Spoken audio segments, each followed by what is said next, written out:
Alright, so this one is about y'all's bad assumptions. See, I wasn't harmed for things that I did, I was harmed over people's assumptions. Now, obviously, my hospital paperwork shows clearly for everyone to see that I was obviously telling the truth about the situation in Virginia, about the things that I was pissed off at and why.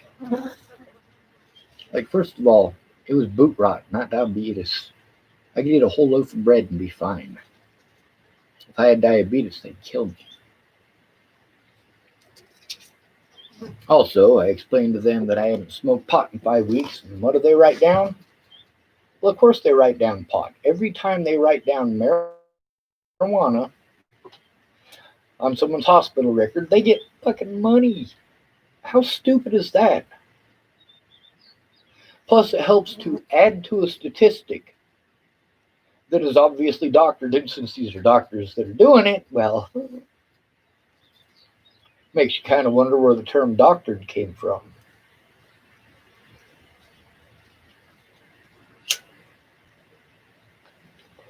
I wasn't arrested in Virginia,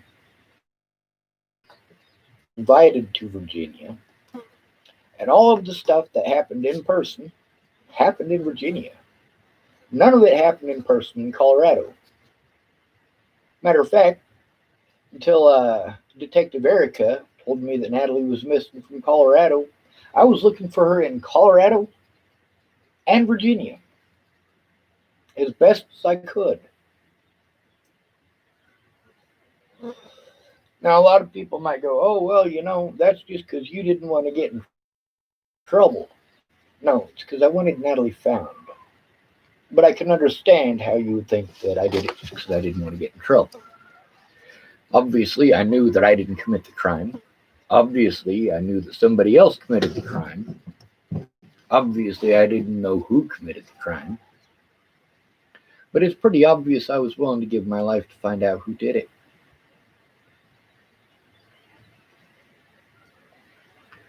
Your bad assumptions. First, you assumed that me and Natalie hung out before she was 18.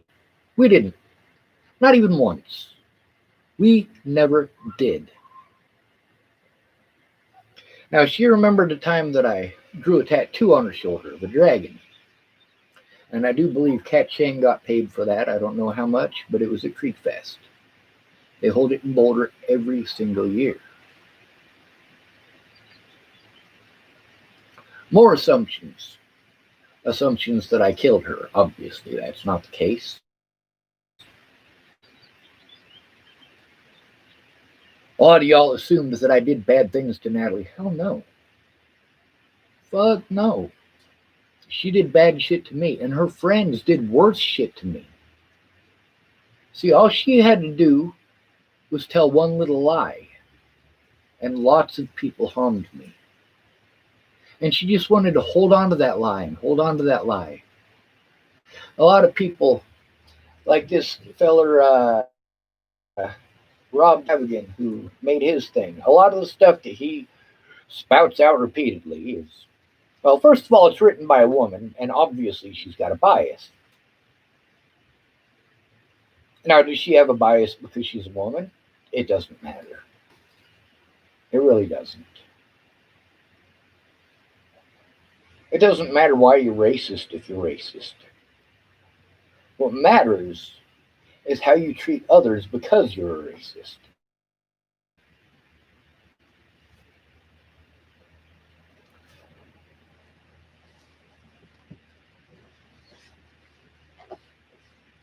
People assume that I killed her. People assume that because she was pretty, that she could do no wrong. She would never do drugs. She would never lie. Shit, lots of people called her the evil twin. The evil one, including Pierre. Never elaborated on why. He said that after she was dead. He said, Sean, you're a good man. You're a good man. But then again, Look what happened. Did he ever speak up? No, he didn't. I told these people stories for a reason. That was their opportunity to come forward. Now then, there's parts that I got wrong. Now, there's hundreds of parts that I got right, and they can't say a goddamn thing about any of that, but I get one part wrong, and I am the fucking devil for forever. Well, with all due respect, with all the shit that I'm going through, yeah, I'm gonna get shit wrong. With the number of people who have lied to me, yeah, I'm gonna get shit wrong. With the lack of resources available, yeah, I'm gonna get shit wrong. I mean, this whole situation, especially after Natalie died, none of the situation where I was dealing with Natalie's family should have been private. That should have all been handled through the police. But they didn't. They allowed the Bollingers and their friends to continually lie to me, harass me, threaten me, and actually harm me. They allowed these people to continually slander my name, which increased the hatred and the violence towards me. And to this day, police have done nothing. The police, in the last 6 times, and depending on which officer you're talking to, does that make any sense? And then there's the fact that I have to start over. I have all of these court dates that I was railroaded in without those resources, where I literally had to break the law because all of these people who said they would go in with me, they all had magical excuses. And they're all lies. Now, do I know for certain that they're all lies? It doesn't fucking matter. It doesn't. If they want to disagree with that, they can take it up with me in a court of law. If the things that you told me were not lies, then you need to fucking speak out in a court of law. The police wrote down things that were wrong, illegal, and immoral. And Alyssa Rainwater's testimony on this YouTube show are untrue. And the things that Aaron Cockerham, same thing. And Jojo Taylor, same thing.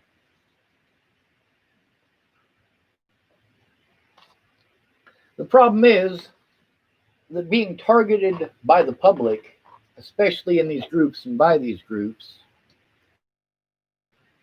people are afraid of that. Laura Nelson is afraid of that. She's afraid that her friends who fucked me over won't like her anymore and won't give her any more business for her business.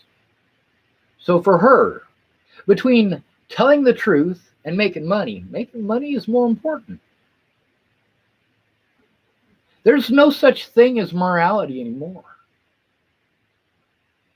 When you can't do the right thing because you're broke, when you can't do the right thing because you're afraid of being abused by the public and by the police, you don't get to fucking play victim when I scream at the top of my lungs what a piece of shit you are.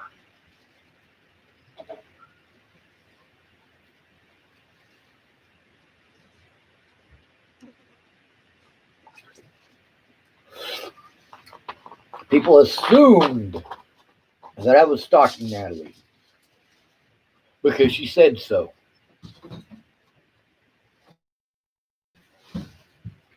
Except I wasn't. When I went to Virginia, it was her request. And when I left Virginia, I wanted that to be the end of it. Yes, it hurt. That isn't the only person who hurt me in October. My dad hurt me. Candace Bondurant hurt me. Jerry Sparks hurt me. Lana Engeline hurt me. Amanda Engeline hurt me. But I did the right thing by getting rid of those people in October. By removing them from my life.